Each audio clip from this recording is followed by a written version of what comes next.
space squids. Oh, all right. Yep, we're talking about NASA launching baby squids to the International Space Station. All right. This is fascinating, actually. Well, I have so many questions. Well, it isn't just squids. Right. So it's also our favorite tardigrades. Oh, that's right, yeah. More than 100 baby squids and 5,000 microscopic animals are set to be launched to the International Space Station on Thursday. Dude, man bear pig. Yeah. They're launching man bear pig into space. 5,000 tardigrades, more commonly referred to as water bears. Water bears. Why? Because they can withstand like environments that human beings cannot withstand. They're like the most resilient species, right? As water bears. Yeah. Supposedly, yeah. So super resilient. They're hoping that with these squids, they'll be able to research the effects of space flight on organisms and what that relationship is like. I mean, we've spent a lot of time trying to figure out what having humans in space for long periods of time is going to do. I mean, when you think about how long it's going to take to go on a Mars mission, right? Oh, and it's SpaceX. Look at that. Oh yeah, SpaceX is taking them up. Yeah. When you look at that, they need to learn, they need to understand, because before we send humans away in space for a long period of time, we got to know what the effects are going to be. So they do a lot of these tests up there to try to figure that out. I was a little taken aback by, squids. I don't know, how do you say which animal are we going to take up into space? Squids make the most sense. Well, I guess you can freeze them. So you're gonna freeze a squid? You can freeze it and then thaw it. So before they come back to Earth, they're gonna freeze them. So and thaw them out, and they come back alive. I'm assuming, because I'd be a lot of people really upset about it. You know what's happening right now, right? What? This is the start of the master species. What? Yeah. What's gonna happen is we're gonna send squids to space. Think about this. It's like a bad B movie. Think about it. So squids are already accustomed to floating around in near weightlessness, right? Mm-hmm.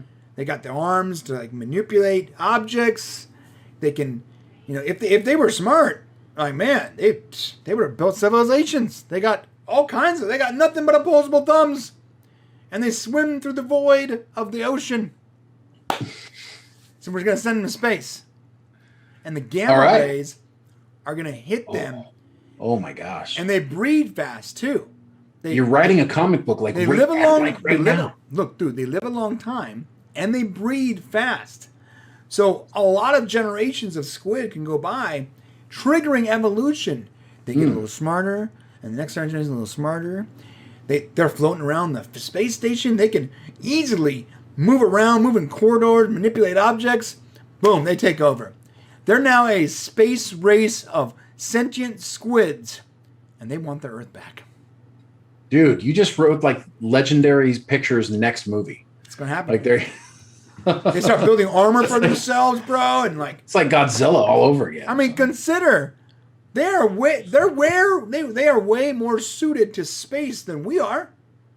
Okay, fair enough. Yeah, pressure, I guess. Yeah, they can live in high pressures. They know how to float and move throughout space. They have multiple opposing thumbs, water. Okay. Yeah, it's the one thing they don't really have that we have is brains. What if they just develop brains? Okay, we've taken this far enough. I'm just saying, bro. Well, thank you. The new overlords are the space squids. Space squid, and that's what happens when you try to do a story about NASA launching baby squid to the International Space Station. You get a theory.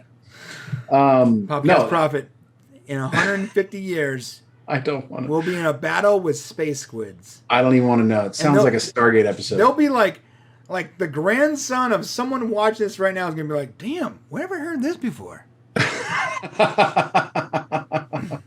My granddad used to talk about these crazy fools on YouTube who talk about space squids. Well, we can talk about some other things that are coming. So, of course, when Trump was president, he was pushing for us to go back to the moon by 2024. Space Command. What? Space Command. Oh. So he was actually pushing for us to go back to the moon by 2024. Everything was actually approved to do it. Although some people are skeptical that it could have happened in that time frame, the plan was for us to send people as part of the Artemis program back to the moon. Now that's obviously put off. The Biden administration has put it off, although we're hearing that it's still going to happen, just pushed off a little further. So the question is, you're asking right now is, Shane, when are we going to go to Mars? Right? That's what you want to know right now. When are we going to go to Mars? All right. Well, according to NASA, it looks like according to NASA and their thoughts on when it would likely happen would be middle to late 2030s. Bro, I typed into Google, when are we going to? Yeah, and it said Mars. The first thing that came up was, the first autocorrect was Mars, and the second one was get our third stimulus check. The two most important things that are happening. So the first, the two autocorrect things were, when are we going to go to Mars, and when are we getting our next stimulus check? You see, one of those is why one of those isn't going to happen. Yeah, you're 100% right. You're 100% right. If you keep just giving money away, you can't spend it on space programs.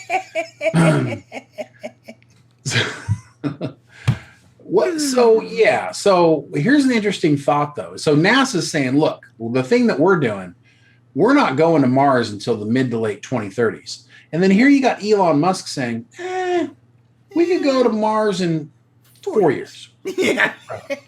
So, it's interesting. It's like, what if Elon just decided to go? Dude, I love it. Every time he said something like that, they're like, oh, Elon doesn't know what he's talking about. Right. And then the smartest person that we know right now. And it drives me nuts. Like, they can't say he's crazy because he's way too smart. Because if he's crazy, then we are just mentally challenged. The rest of us are. Right. So what if he just says, look, forget you, NASA. We're going to go anyways. Could anybody stop him? Yeah, you can't stop him. Why? I guess not really. If he owned all the technology and didn't need the government to do something. Yeah. Which, how can you stop him? It's not like I guess Mars he could just is owned by it. In fact, the moon isn't owned by anybody, right? No, the moon's not owned by anybody. Wasn't there a treaty, a UN treaty about not building crap on the moon or something like that? Well, I know there was for Antarctica. Antarctica. Let's see. Moon treaty. Let's find out right now. Yeah, is there a moon treaty? The Moon Agreement. International Mars Society Convention. Jesus, what? That's awesome. There is a moon treaty. The moon treaty stipulates the agreement governing the activities of states on the moon and other celestial bodies, better known as the Moon Treaty or Moon Agreement, is a multilateral treaty that turns blah, blah, blah, blah, blah. December 18th, 1979. United Nations. So we decided not. Yeah. So nobody can own it. Right. Until somebody goes there and just says, we own it. Right. See, if you're part of the UN. But there are plenty of governments that aren't part of the UN, right? True, yeah. What if they're like, oh, yeah, we don't care. Yeah, we own the moon now. Yeah, the moon is our We're territory. Kazakhstan, and we now have the ability to go to the moon, and that's ours. We own the moon. Now. Yeah. Yeah. So Mars, again, Mars is owned by no one. Elon Musk can literally just go claim Mars. He could. Yeah, he could be like, I named this planet. Oh my, it's a Bugs Bunny cartoon. He's getting named after his Martian kid. XP1773-551377111001110. I love how Elmer Fudd used to do that. But there is one bit of interesting news coming up that is definitely going to happen, and that's the James Webb Telescope is going to be launched. It was supposed to be October of this year. It's been pushed back to November of this year. That is eventually going to replace the Hubble telescope. And what's interesting about the James Webb Telescope is it is actually going to look further into space than we can currently look into right now. Deeper, further. We're going to be able to see things that we can't see now. So it's going to be very interesting at the end of the year. The way telescopes work is just so... It blows my mind. Okay, yeah, there you go. So, telescopes are based on lenses and series of lenses that magnify. Right. And it gets to a point where it's like you can magnify all you want, but like you're magnifying through so many layers of debris and gases and so much stuff. Like you can't remotely be seeing what something actually looks like, right? Okay. Like you're not actually getting closer to something. You're just magnifying to like the extreme. Well, you're magnifying through layers of things, right? I mean, I guess technically you would be, yeah. So like you're saying if like a planet was in your direct line of sight or something, right? And like there's also like light refraction, and like let's say we're looking at a planet that's in another solar system somewhere, in Alpha Centauri or something. Okay. That light we're getting back is like 500 years old. Well, not that old. Alpha Centauri is closer than that, but. Yeah, like 300 years old, right? Alpha Centauri is it's not that many light years away. So every light year is 1 year. Right. So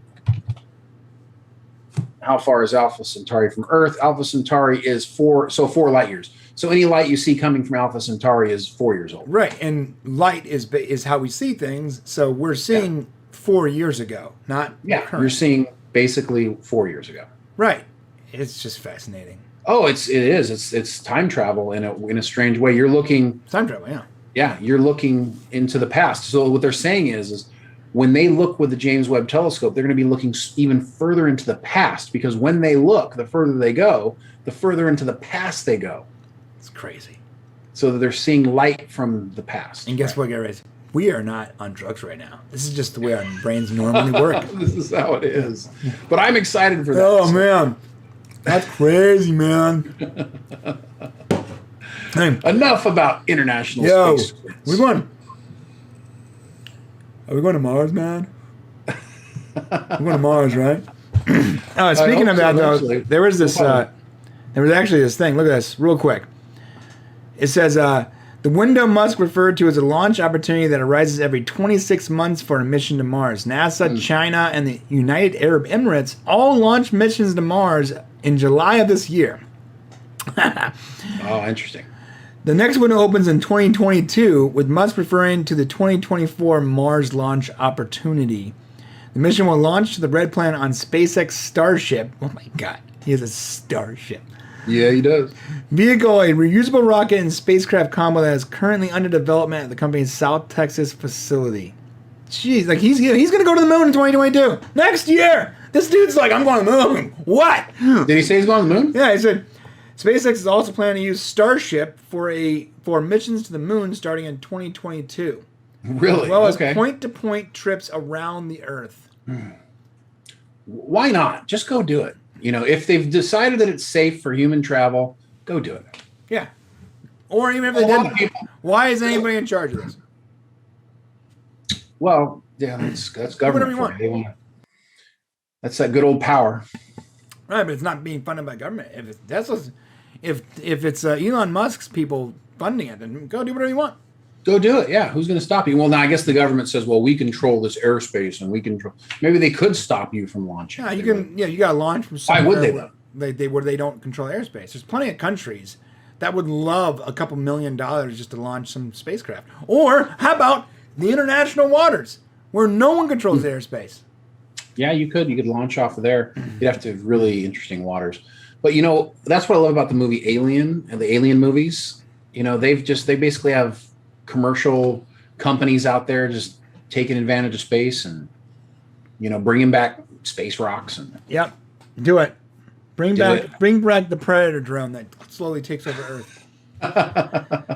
All right, let's move on. Thanks for watching. To see the full conversation, become a member of the Popcast family. Use the link in the description below or go to our channel and click the join button. Select your tier and we'll see you at the next show.